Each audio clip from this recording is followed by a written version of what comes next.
নমস্কাৰ, মই শ্ৰী দাওবৈচা বড়ো, ৩২ নং ভেৰগাঁও সমষ্টিৰ মই UPPৰ প্ৰাৰ্থী।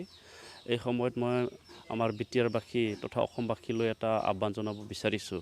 আমি বিগত মে' মাহত আমি দেখিবলৈ পাইছোঁ আমাৰ অসমত যি COVID-19 অৰ্থাৎ কৰোণা ভাইৰাছৰ যি সংক্ৰমণ সেইটো বাঢ়ি গৈ আছে। গতিকে মই সকলো ৰাইজক মই আহ্বান এটা জনাব বিচাৰিছোঁ যে লকডাউন এতিয়াও চলি আছে। লকডাউনৰ যি নীতি নিয়ম সেইটোতো মানিবই লাগিব আৰু লকডাউনটো যাতে ৰাইজে মানি চলে আৰু লকডাউনৰ নীতি নিয়মখিনি পালন কৰিব কি লাগে সেইটো ৰাইজে চবেই গম পায়।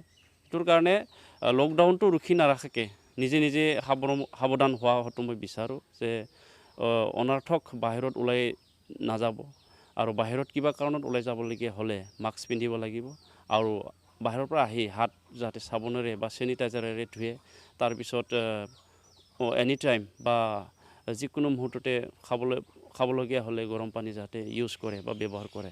আৰু আমাৰ অসমৰ পৰা বিভিন্ন কাৰণত কোনোবা কামৰ সন্ধানত বা কৰ্মসংস্থানৰ বাবে বা কোনোবা উচ্চ শিক্ষাৰ বাবে বাহিৰত পঢ়িবলৈ গৈছে, কাম কৰিবলৈ গৈছে মানুহ যিখিনি আনিছে তেখেতসকলক যাতে কোৱাৰেণ্টাইনত ৰাখে।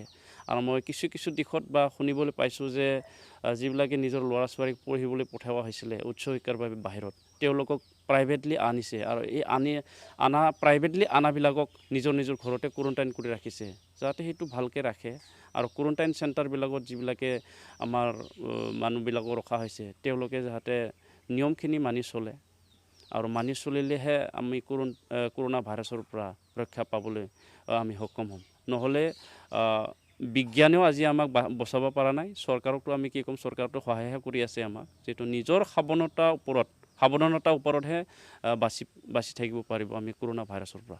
গতিকে মই ভেৰগাঁওবাসীৰ লগতে অসমবাসী সকলোকে মই আহ্বান জনাইছোঁ যে এইটো মাৰাত্মক এটা ৰোগ, সংক্ৰমণ ৰোগ, এজনৰ পৰা এজনলৈ আন এজনলৈ বিয়পি পৰা এটা ৰোগ। গতিকে সাৱধান যাতে সকলোৱে থাকে, সচেতন যাতে থাকে সেইটো মই অনুৰোধ জনাইছোঁ।